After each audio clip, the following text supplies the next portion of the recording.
जय हिंद साथियों। आइए मित्रों, इस क्लास में आरंभिक तुर्क सुल्तान एवं दास वंश की चर्चा हो जाए। मित्रों, मोहम्मद गोरी की 1206 में अचानक खोखरों द्वारा हत्या कर दी गई और मोहम्मद गोरी के पास कोई उत्तराधिकारी नहीं था।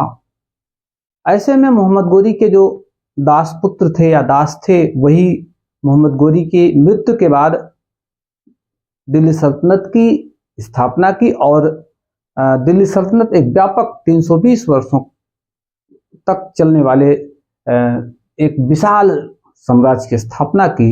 साथियों, इस क्लास में आरंभिक तुर्क सुल्तान एवं दास वंश की चर्चा होगी। देखिए मित्र, जैसे ही मैंने कहा, जैसे ही मोहम्मद गोरी की हत्या हुई तो मोहम्मद गोरी का एक जो सबसे विश्वास पात्र दास था, उसका नाम था कुतुबुद्दीन ऐबक। कुतुबुद्दीन ऐबक ने 1206 में दिल्ली सल्तनत की स्थापना की।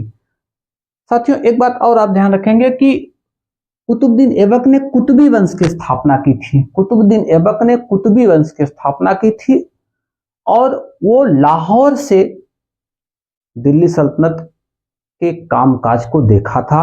यानी कुल मिलाकर कुतुबुद्दीन ऐबक ने जो है दास वंश की स्थापना की या नींव रखी और सारे समस्त कार्यकाज वो लाहौर से देखा, यानी लाहौर को अपनी राजधानी बनाया।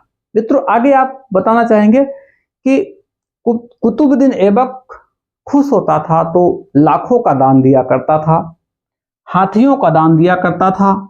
इसलिए उसको जो है इतिहास में लाख बख्श कहा जाता है और पील बख्श कहा जाता है।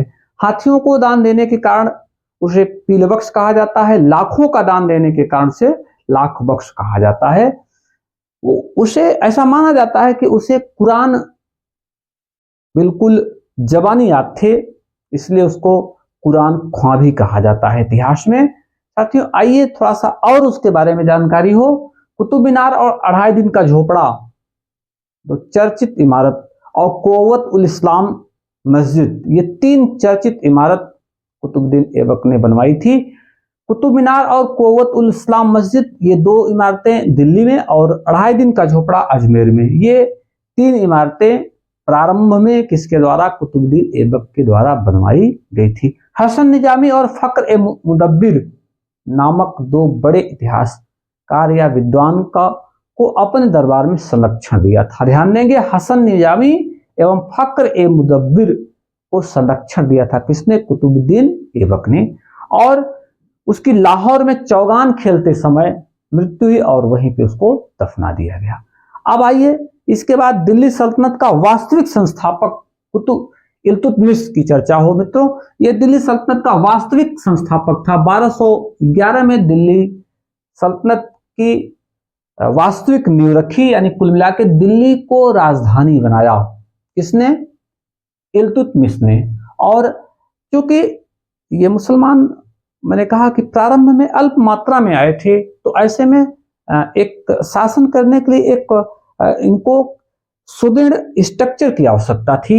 ऐसी स्थिति में 40 अमीरों के संगठन चालिसा का गठन किया किसने? इल्तुतमिश ने 40 अमीरों का संगठन चालिसा का गठन किया। मित्रों, आपको बताना चाहेंगे कि तुर्क आक्रमणकारी अपने साथ व्यापक मात्रा में सुविधाएं लेके नहीं आए थे। ऐसे में यहाँ की व्यवस्था थी, उसी पर शासन करना प्रारंभ किए। एकता प्रणाली की स्थापना की, वेतन के बदले भूमि देने का काम शुरू किया किसने?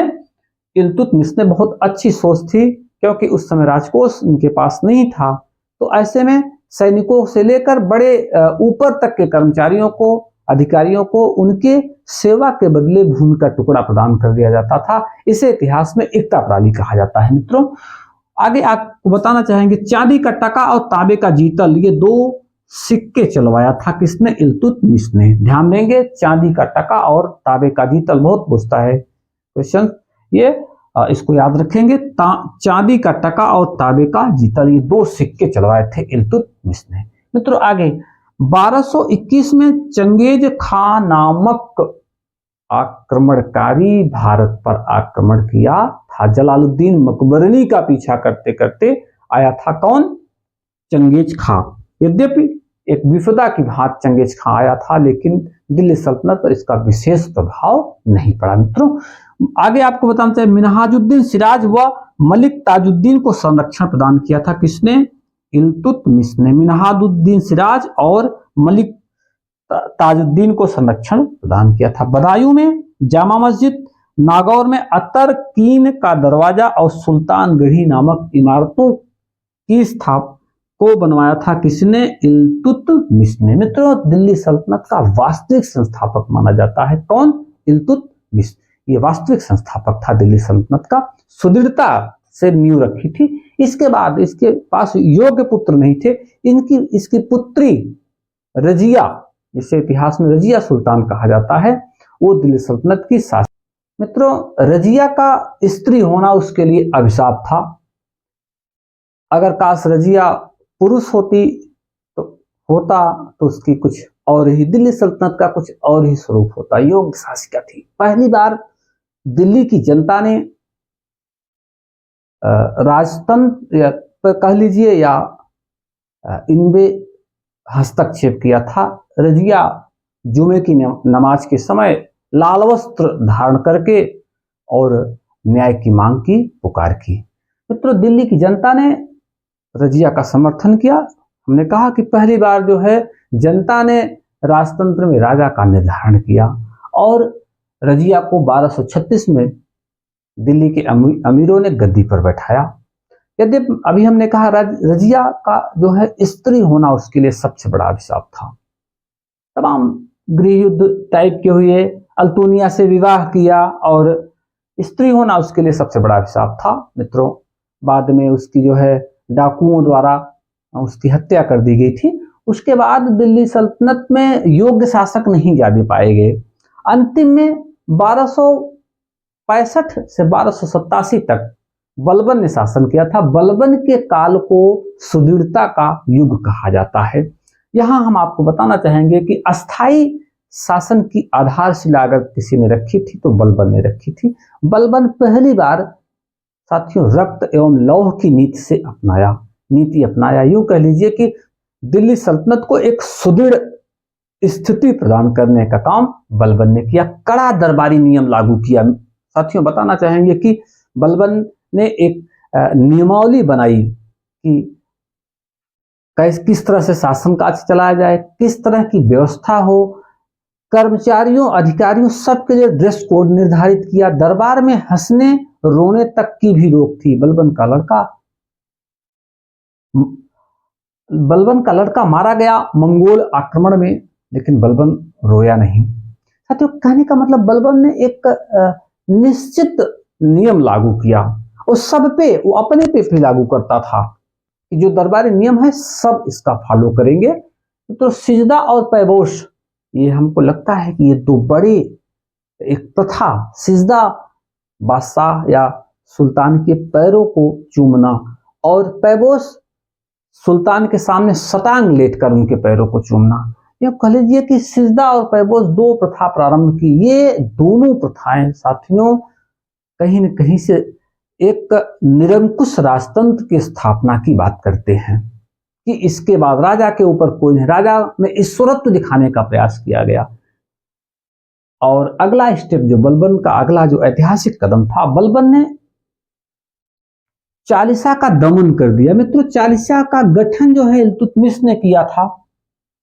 40 अमीरों का गठन, चालीसा का गठन जो है किसने किया था? इल्तुतमिश ने किया था। यह षड्यंत्र का केंद्र बन गया था, इसलिए आसानी से बलबन ने इनका विनाश कर दिया। क्योंकि कभी चालीसा में एक सदस्य खुद बलबन रहा करता था। उसने देखा था कि ये 40 अमीरों का जो दल है किस तरह से खुराफात करता है। तो जब वो सत्ता में आया तो उसने सबसे पहला काम किया कि चालीसा का ही दमन कर दिया, सेना का गठन किया और मंगोल आक्रमण से जो है बलबन ने दिल्ली सल्तनत को बचाने का काम किया। लाल महल का निर्माण करवाया। यूं कह लीजिए कि बलबन जितना काम इल्तुतमिश ने नहीं किया था उससे बढ़ाकर दिल्ली सल्तनत को स्थायित्व प्रदान करने का काम किसने कर दिया? बलबन ने कर दिया। बलबन की मृत्यु के बाद उसके उत्तराधिकारी कुछ समय तक शासन किए और दिल्ली सल्तनत का अंतिम जो शासक था उसका नाम था कैकूवाद। दिल्ली सल्तनत का अंतिम शासक कौन था? कैकूवाद। दिल्ली सल्तनत के अंतिम जो शासक कैकवाद की हत्या के बाद दिल्ली सल्तनत पर खिलजी वंश की स्थापना हुई, जिसका हम अगले वीडियो में खिलजी वंश की चर्चा करेंगे। साथियों, इस छोटे से वीडियो में हमने जो चर्चा की वो मुख्य पॉइंट ये था, आरंभिक तुर्क सुल्तानों में कुतुबुद्दीन ऐबक, कुतुबी वंश, इल्तुतमिश ने शमसी वंश और रजिया सुल्तान और बलबन, ये चार बड़े जो शासक थे, इन्हीं बड़े शासकों ने दिल्ली सल्तनत को आरंभिक स्थिति में, यद्यपि इन्हें इतिहास में गुलाम वंश, दास वंश भी कहा जाता है, फिर भी साथियों इतना ध्यान रहे कि ये दास थे जरूर, लेकिन गद्दी पर बैठने से पहले दासता से मुक्त हो चुके थे, इसलिए इनको दास वंश भी कहना ठीक नहीं है। इन्हें आरंभिक तुर्क सुल्तान सबसे उपयुक्त शब्द लगता है इनके लिए। फिर ठीक है, इतिहासकारों के अलग अलग अपने अपने मत हैं। तो साथियों, कुतुबुद्दीन ऐबक ने जो है कुतुबी हमने अभी कहा, और राजधानी लाहौर बनाई, इल्तुतमिश ने राजधानी दिल्ली बनाई। इस तरह से दिल्ली में एक सुदृढ़ता का जो है की समय अवधि शुरू हुई। तो इसको हम चाहेंगे कि आप इसके एक एक स्टेप को समझें और इतिहास को सरलता से इतिहास का अध्ययन करें। जय हिंद साथियों।